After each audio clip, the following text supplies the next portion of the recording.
Good morning student. आज हम कक्षा 9 के पाठ 7 जो कि महादेवी वर्मा द्वारा लिखित है उसके रचना और अभिव्यक्ति वाले प्रश्नों को हम समझेंगे। हमने पूरा पाठ पढ़ा मेरे बचपन के दिन महादेवी वर्मा द्वारा। इसके कुछ अभ्यास प्रश्न थे वो हमने किए थे। आज हम रचना और अभिव्यक्ति वाले प्रश्नों को समझेंगे और भाषा अध्ययन वाले प्रश्नों को पढ़ेंगे। क्वेश्चन नंबर 5 है, जैबुनिस्ता महादेवी वर्मा के लिए बहुत काम करती थी। जैबुनिस्ता के स्थान पर यदि आप होते तो महादेवी से आपकी क्या अपेक्षा होती? तो जैबुनिस्ता जो थी वो महादेवी वर्मा के छात्रावास में एक सहेली बनी थी जो उनकी किस प्रकार से मदद करती थी। कभी उनकी पुस्तकें जमा देती थी, कभी उनकी डेस्क साफ कर देती थी, तो उनका हाथ बटाती थी जिससे कि वो कविताएं लिखने में उनको समय अधिक मिल जाता था। तो उसी प्रकार से अगर यदि उनके स्थान पर हम होते तो उनकी सहायता करते, उन बदले में उनकी इच्छा अनुसार रोज कोई न कोई कविता सुनाने का आग्रह करते। इसके अतिरिक्त और क्या कर सकते थे हम? अध्ययन से संबंधित किसी भी विषय में अगर कठिनता का अनुभव करने पर या उनसे पढ़ाई में सहयोग करने एवं समझाने की विनती करते तथा बड़ी बहन का अधिकार देते हुए अपने ऊपर नियंत्रण रखने के लिए कहती। तो इस प्रकार से हम भी कुछ न कुछ अपेक्षाएं जरूर उनसे रखते। पढ़ाई से संबंधित किसी भी प्रकार के किसी भी सहयोग से संबंधित हम उनसे जरूर ही हमें अपेक्षा होती। क्वेश्चन नंबर 6, महादेवी वर्मा को काव्य प्रतियोगिता में चांदी का कटोरा मिला। अनुमान लगाइए कि आपको अगर इस तरह का कोई पुरस्कार मिला है और वह देश हित में या किसी आपदा निवारण के काम में देना पड़े तो आप कैसा अनुभव करेंगे?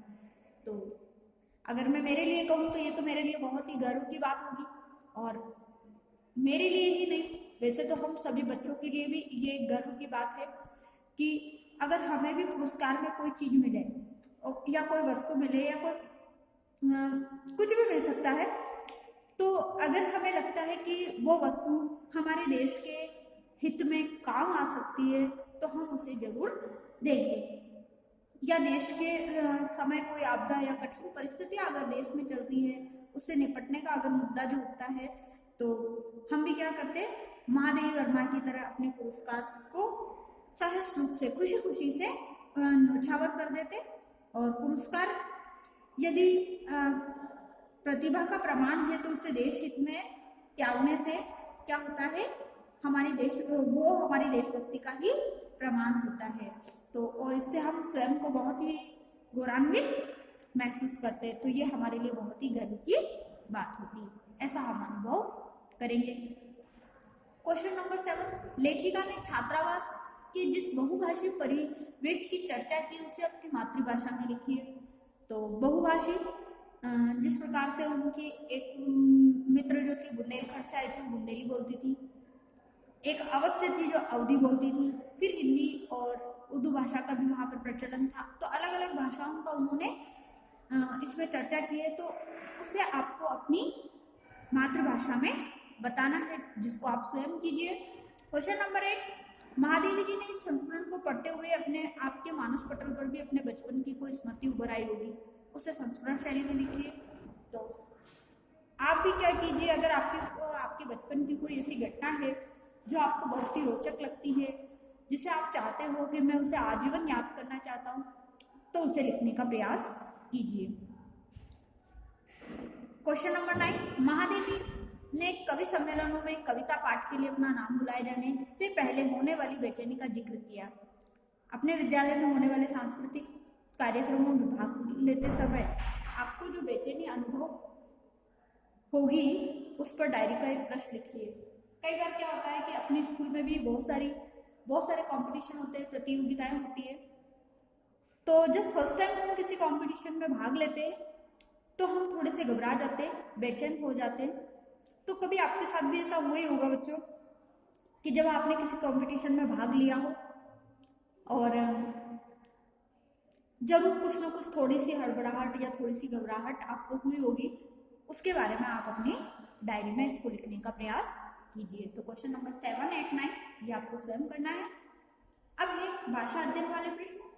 और क्वेश्चन नंबर 9 वाला जो है क्वेश्चन नंबर 9 का जो आंसर है वो आपको कॉपी में नहीं लिखना है। भाषा अध्ययन क्वेश्चन नंबर 10, पाठ में निम्नलिखित शब्दों के विलोम शब्द ढूंढकर लिखिए।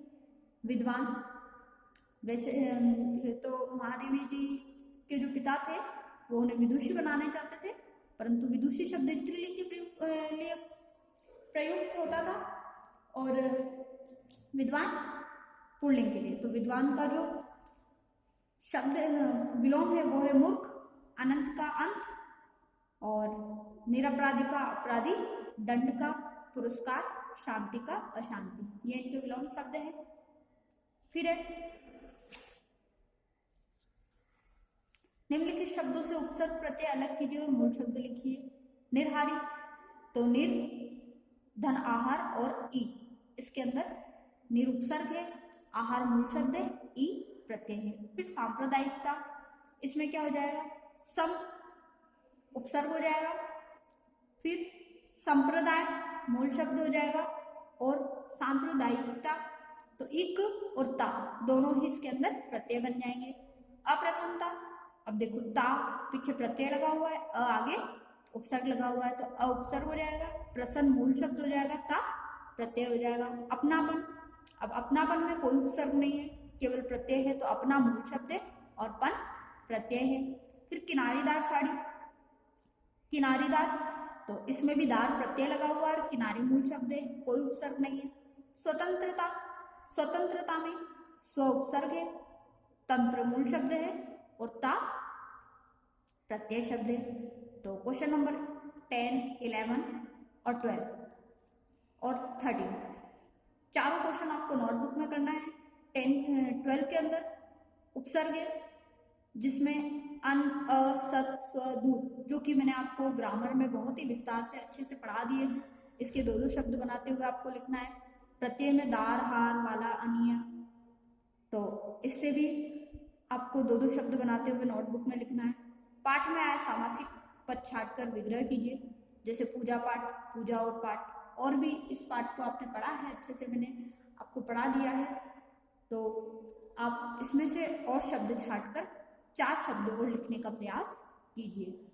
तो आज का जो आपका होमवर्क है, क्वेश्चन नंबर रचना अभिव्यक्ति वाले 5 से 9, जिसमें 9 आपको अपनी डायरी में लिखना है, नोटबुक में नहीं लिखना है। फिर है 10 से 13 जो कि आपको नोटबुक में नोट करने हैं। ये आज का आपका होमवर्क है, ठीक है। गुड डे और थैंक यू सो मच। आज आपका जो ये चैप्टर है महादेवी वर्मा द्वारा लिखित मेरे बचपन के दिन, वो चैप्टर कंप्लीट हो चुका है। नेक्स्ट क्लास में हम नेक्स्ट चैप्टर के बारे में चर्चा करेंगे। Thank you.